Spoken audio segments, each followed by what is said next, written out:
오늘 주시는 하나님의 말씀은 시편 118편 1절부터 14절까지 말씀입니다. 할렐루야. 오늘 시편 118편 1절부터 14절까지 말씀은 영원토록 변함이 없는 하나님의 사랑, 그리고 끝도 없이 베풀어 주시는 하나님의 도움, 이와 같은 것에 대한 간절한 기도가 담겨져 있습니다. 자, 1절을 보십니다. 원문으로 제가 보겠습니다. 여호와께 감사를 드리라. 그분은 선하시기 때문이며 그분의 인애로우심은 영원하기 때문이니라. 우리가 하나님께 감사를 드려야 되는데 두 가지 이유를 시편 기자가 발견을 해요. 하나는 하나님은 선하시다라는 겁니다. 이 선하시다라는 말은 우리말로 옮기면 좋으시다라는 겁니다. 하나님은 참 좋으신 분이십니다. 나에 대해서도 좋으시고 또 내 옆에 있는 사람에게도 좋으시고 또 우리 모든 사람에게도 좋으십니다. 100년 전 사람에게도 좋으시고 또 50년 전 사람에게도 좋으시고 지금 내가 살고 있는 이 시대 사람에게도 좋으시고 또 나의 자손과 후손에게도 늘 좋으신 분이십니다. 그래서 우리 인생은 하나님께 오로지 감사를 드릴 뿐입니다. 두 번째는 그분의 인애로우심은 영원하기 때문이다 그랬어요. 이 영원하다라는 것은 시간을 초월했다는 것입니다. 물론 지금부터 100년 전 사람과 우리와 비교하면 많은 것이 다르죠. 100년 전 사람은 우리가 흔하게 보는 텔레비전을 구경도 못했어요. 100년 전 사람은 우리가 흔하게 타고 다니는 지하철 구경도 못했어요. 100년 전 사람은 우리가 그렇게 즐겨 사용하고 있는 냉장고, 그건 꿈도 못 꿨어요. 아예 그 냉장고라는 존재조차도 몰랐어요. 100년 전 사람은 우리가 지금 너나 할 것 없이 거기다 가지고 있는 휴대폰 상상도 못했어요. 그렇다고 해서 우리가 100년 전 사람보다 더 행복하냐? 우리가 100년 전 사람보다 더 건강하냐? 그렇지 않습니다. 100년 전보다 지금 병원도 더 많고 의사도 많고 약도 많아요. 100년 전이야 배 아프면 어떻게 했을까요? 엄마 손, 약 손 하고 이렇게 비벼줬을 거예요. 지금은 배 아프면 병원에 가면 원인을 찾겠다고 MRI도 찍고 CT도 찍고 내시경도 하고 또 초음파도 하고, 그럼 뭔가 좀 되는 것 같죠? 그리고 약도 5만 가지예요. 그렇다고 해서 옛날 엄마 손, 약 손 하면서 이렇게 비벼줬던 때나 수만 가지의 방법을 통해서 진단하고 약을 처방한다고 해서 더 특별히 배가 금방 안 아프고 그러지 않아요. 아플 거 다 아프고 고생할 거 다 고생하고도 그냥 또 사는 거예요. 그런 말 있잖아요. 감기는 집에서 병원에 안 가고 고치면 고치는데 7일이 걸린대요. 7일. 그리고 병원에 가서 의사한테 이렇게 몸을 보이고 고치면 일주일이 걸린대요. 7일이나 일주일이나 똑같은 얘기죠. 여러분, 우리가 이렇게 풍요로운 세상을 살고 있다고 해서 조금 더 편리한 생활을 하고 있다고 해서 과거보다는 우리가 좀 더 빠르게 다니고 좀 더 먼 외국까지 가서 관광한다고 해도 그렇게 인생이 행복하거나 또 그렇게 사는 모습들이 달라지지 않았습니다. 자, 이걸 뭐라고 해요? 시간을 초월했다라고 하는 거예요. 100년 전에 구원하시는 하나님의 그 방법, 100년이 지난 지금의 인간을 구원하시는 하나님의 방법은 동일하세요. 천하 인간에게 구원을 얻을 만한 다른 이름을 주신 적이 없어요. 오직 하나, 예수 그리스도, 그분만을 우리의 구세주로 하나님이 허락하셨어요. 그리고 그 예수님을 믿는 사람은 시간을 초월하여서 하나님이 인애를 베풀어 주세요. 불쌍히 여겨주시고 또 긍휼을 베풀어 주시고 그를 사랑하시며 그와 함께 하세요. 그래서 우리는 영원토록 조상적부터 우리 때까지 또 우리로부터 우리의 자녀 손손 후손에 이르기까지 오직 하나님께 우리는 감사를 드리는 것이에요. 그것을 지금 말하고 있습니다. 2절입니다.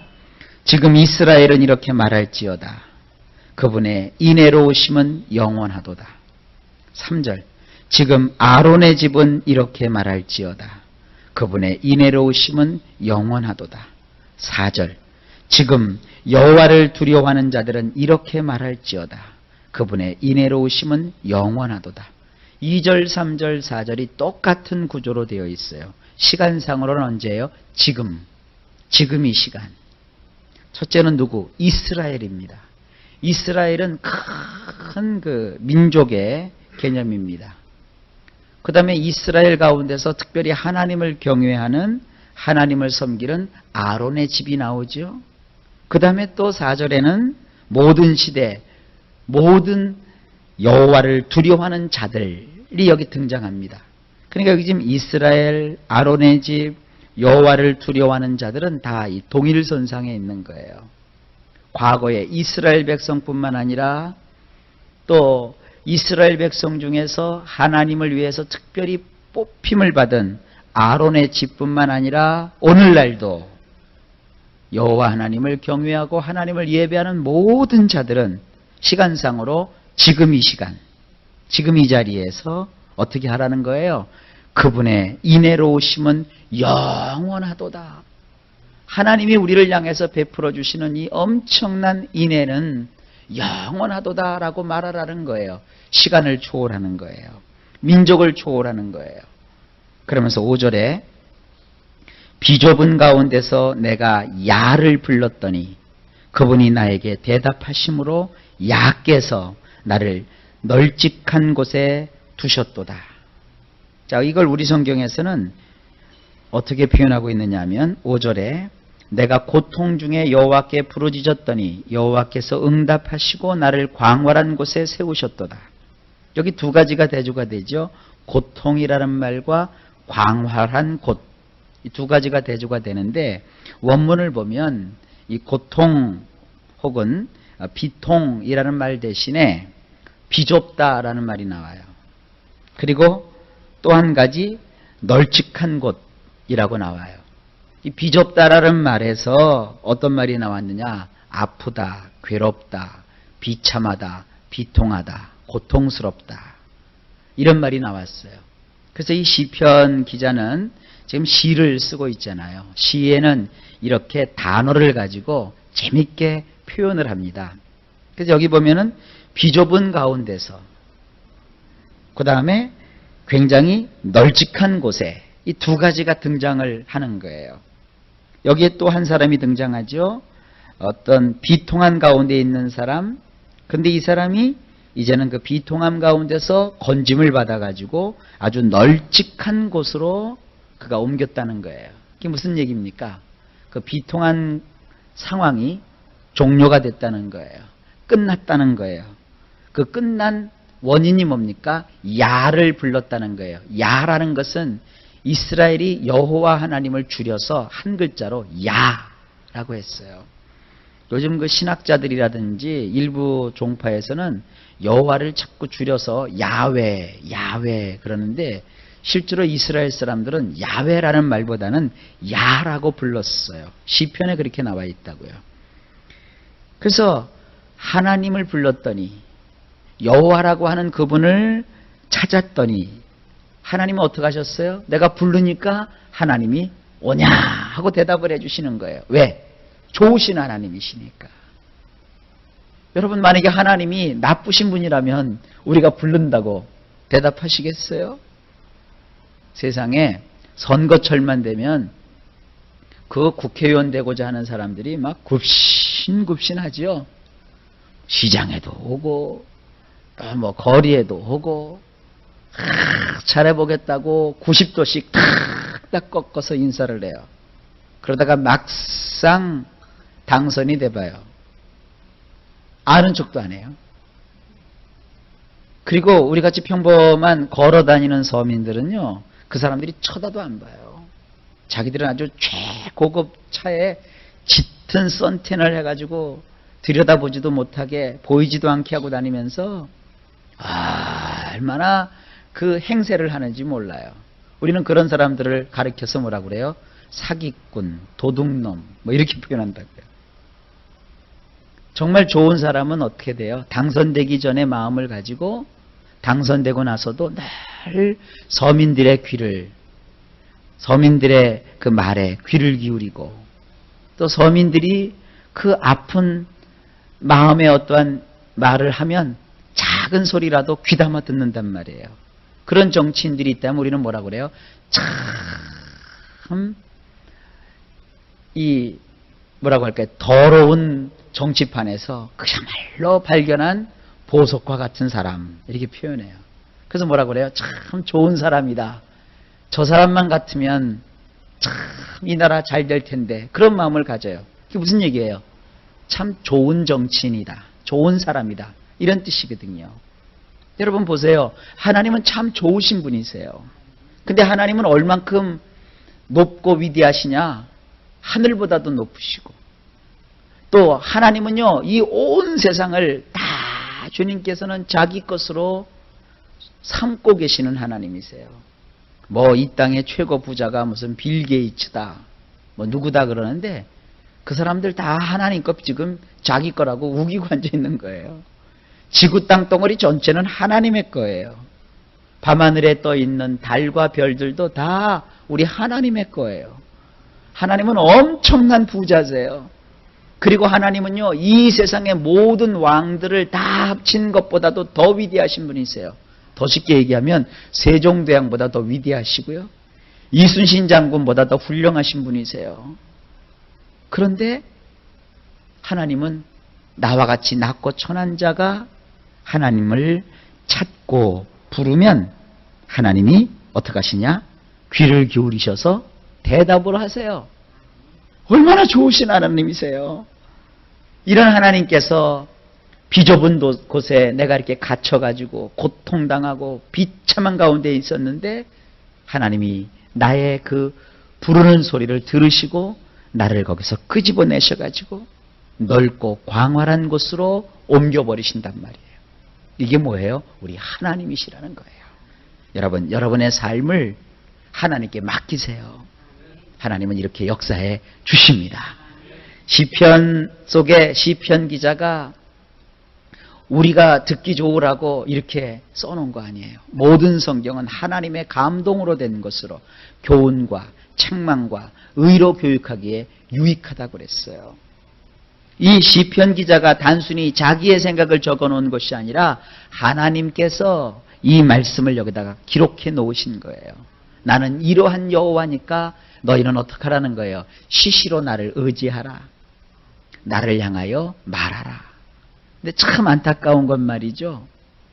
여러분, 가난한 사람이 돈이 더 필요하잖아요. 근데 가난한 사람들은 돈을 잘 못 벌어요. 돈이 하나도 필요 없는데 부자는 돈을 더 잘 벌어요. 그게 이 세상에 우리가 보게 되는 악이에요. 마찬가지입니다. 기도도 말이죠. 정말 기도가 필요한 사람, 기도하지 않으면 안 되는 사람이요, 오히려 기도를 더 안 해요. 근데 정말 기도할 필요도 정말 없는 사람, 기도를 안 해도 아쉬울 것도 없는 사람인데 오히려 그 사람은 기도의 맛을 알아갖고 얼마나 힘쓰고 애쓰고 기도하는지 몰라요. 그저 생활 속에 아무런 염려와 걱정과 근심이 없는 사람이 오히려 더 열심히 나와서 기도하고 밤낮으로 하나님께 매달려서 간구를 하고요, 정말 한마디의 기도가 더 필요한 사람이요, 오히려 기도하지 않고 자고요, 또 기도해야 한다고 그러면 빠지고요, 하나님 앞에서 자기의 어떠한 의무를 소홀히 해요. 참 안타까운 것이죠. 여러분, 우리 인생이라는 것은 이렇게 연약함이 있어요. 좌우지간 나의 인생 속에 이런 비통함과 고통과 비참함이 있으면 우리는 다른 데 신경 쓸 게 아니라 하나님께 나와서 하나님을 불러야 돼요. 여러분 꼭 그렇게 되시길 주의 이름으로 축원합니다. 그래서 6절에 이렇게 되어 있어요. 여호와께서 나를 위하시니 나는 두려워하지 않노라. 감히 사람이 나를 어찌하겠는가. 7절 나를 위하시는 여호와께서 나를 돕는 자들 가운데 계시니 도리어 나는 나를 미워하는 자들을 조사하리로다. 이게 참 멋진 표현입니다. 나를 미워하는 자들을 말이죠. 내가 조사한다고 그랬어요. 이 조사한다는 것은요. 원문에서는 어떤 뜻이냐면 검열한다. 검사한다. 잘했나 못했나 본다. 또 어떤 그 상대에게서 어떤 허점이 있는가 살핀다. 뭐 이제 이런 뜻을 가지고 있어요. 하나님께서 나를 도와주시니까 내가 어려움 속에서 도망자가 되는 것이 아니라 오히려 나를 잡아먹겠다고 나를 쓰러뜨리겠다고 으르렁거리면서 달려드는 사람을 내가 오히려 판단하고 내가 오히려 그들을 조사하고 하는 그런 위치로 하나님이 올려주시겠다는 거예요. 여러분 나를 괴롭히고 나를 미워하며 내가 넘어지는 것을 좋아하고 또 나의 원수 같은 사람, 그 사람이 이 땅에서 눈앞에 보이지 않게 싹 하나님이 제거시켜 주셨으면 좋겠다 이렇게 생각하시면 안 돼요. 여러분 나의 원수로 할지라도 망하고 쓰러지고 병 걸리고 죽고 하는 것은 비참하잖아요. 그럼 어떻게 하느냐. 내가 나를 괴롭히고 내 앞에서 잘났다고 뽐내는 사람보다 하나님이 도와주시면 어떻게 돼요? 더 높아지면 되는 거예요. 내가 더 잘되고 내가 더 부요해지고 내가 더 형통하면 그것만큼 좋은 원수 갚음이 없습니다. 그러니까 오늘부터 기도의 방향을 바꾸셔야 되는 거예요. 하나님 저 꼴도 보기 싫은 저 원수를 어떻게 해주세요. 뭐 다리 몽둥이를 부러뜨려 주시든지 뭐 어떻게 하시든지. 여러분 그렇게 하지 마세요. 그걸 요즘 말로 하면 네거티브라고 하는 거예요. 부정적인 거예요. 그러지 마시고 하나님 원수는 원수대로 뭐 잘 되든지 말든지 그건 신경도 쓰지 마시고 원수보다 내가 더 승하게 해주세요. 원수보다도 내가 더 잘되게 해주세요. 그럼 어떻게 되는 거예요? 이기는 거예요. 유대인들의 교훈을 담고 있는 탈무드에 보니까 어떤 사람이 어려웠어요. 꼭 말이 하나 필요했어요. 그래서 이웃집에 가서 말 좀 빌려달라. 그러니까 이웃집 사람이 나를 보면서 내가 너의 무엇을 보고 내 이 소중한 말을 빌려줘야 되느냐. 너는 담보도 없고 그럴 만한 가치도 없다. 그래서 말을 안 빌려준 거예요. 그래서 내가 이제 서러운 거예요. 그래서 열심히 하나님께 기도하면서 노력을 했더니 하나님이 나를 갑부로 만들어 주셨어요. 인생이 바뀌어 버렸어요.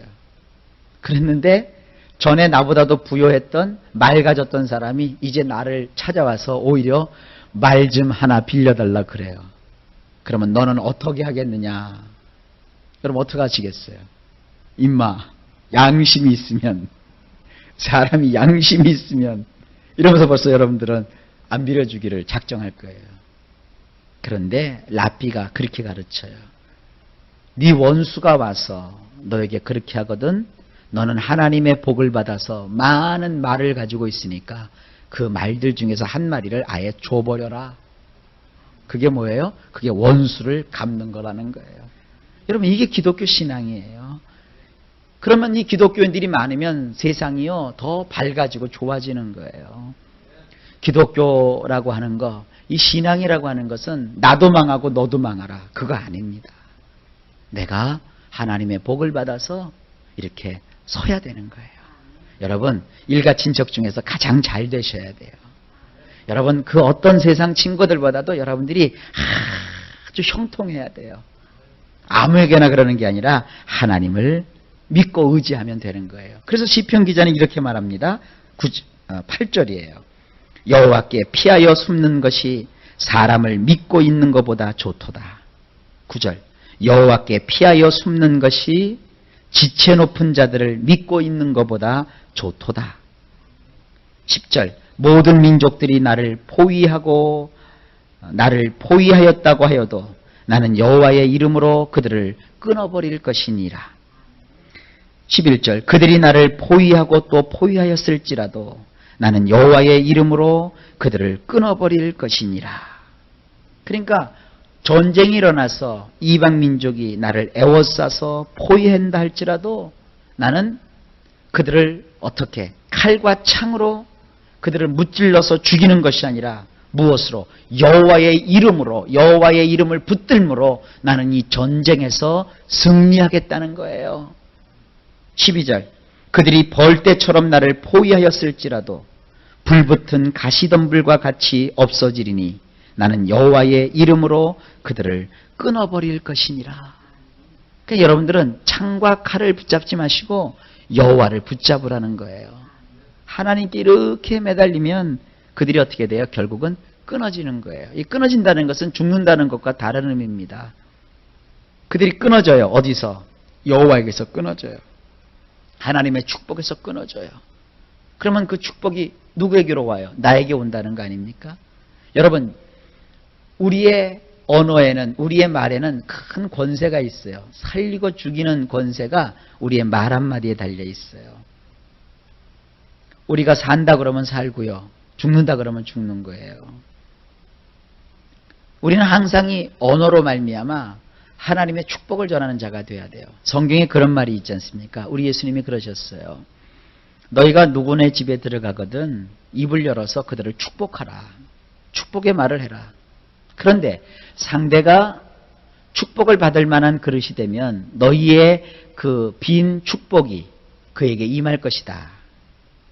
그런데 만약에 상대가 축복을 받을 만한 그릇이 안 되거나 자격이 없으면 네가 빈 그 축복은 다 너에게로 돌아올 것이다.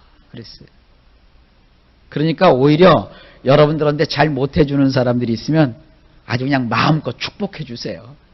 어차피 그 사람은 나한테도 원수면 나도 그 사람을 원수로 생각했으면 그 사람한테도 내가 원수거든요. 그러니까 내가 축복을 빈다고 해서 그 사람이 얼씨구나고 그 축복 안 받거든요. 너나 받아라 그런다고요. 그런 축복은. 그러면 그 축복 내가 다시 받으면 되는 거예요. 무슨 얘기냐면 우리는 입을 열어서 하나님을 의지하기 때문에 저주하는 말을 하지 마시고 축복하는 말이에요. 우리 예수 믿는 사람은요, 욕을 해도요 달라요. 세상 사람 같지 않아요. 예를 들어서 세상 사람들은 이 죽일 놈 그러잖아요. 그러니까 다 죽일 일만 생겨요. 그러나 우리는 이왕 놈이라고 욕할 거, 이 살놈 그러세요. 망할 놈 그러지 말고 잘될 놈 하고 이렇게 욕하란 말이에요. 욕을 차라리 하더라도. 이게 무슨 얘기냐 하면 절대 우리 믿음의 사람들은 입을 열어서 저주하고 남을 막 악하게 하고 그러면 안 됩니다. 가끔 우리 기독교계에서도 특히 부흥 강사 분들 보면 목사님에게는 축복권도 있고 저주권도 있대요. 그래갖고 뭐 내가 축복하면 내가 복을 받고 내가 저주하면 너희도 저주를 받는다. 근데 제가 이렇게 목회를 쭉 하면서 목사님들 생애도 이렇게 보니까 저주 같은 걸 막 하는 분들 인생이 이렇게 행복하지 않아요. 그냥 남을 비방하고 비판하고. 목사님들도 이렇게 보면 교회가 크든지 작든지 항상 그 입에 이게 축복하시는 목사님들이 계세요. 성도들을 사랑하고 축복하시는 분들 보면 목사님들의 목회는 소박하고 작다 할지라도 목사님들의 자녀들이 또 이렇게 다 잘 돼요. 복이라고 하는 것은요, 이렇게 퍼질수록 나에게 오는 거예요. 제가 성도들을 이렇게 빗대서 얘기하면 괜히 성도들이 삐치더라고요. 이상하게 성도님들이 우리 목회자 얘기를 하면 좋아하더래요. 그래서 제가 목사님들을 빗대서 제가 말씀드린 거예요.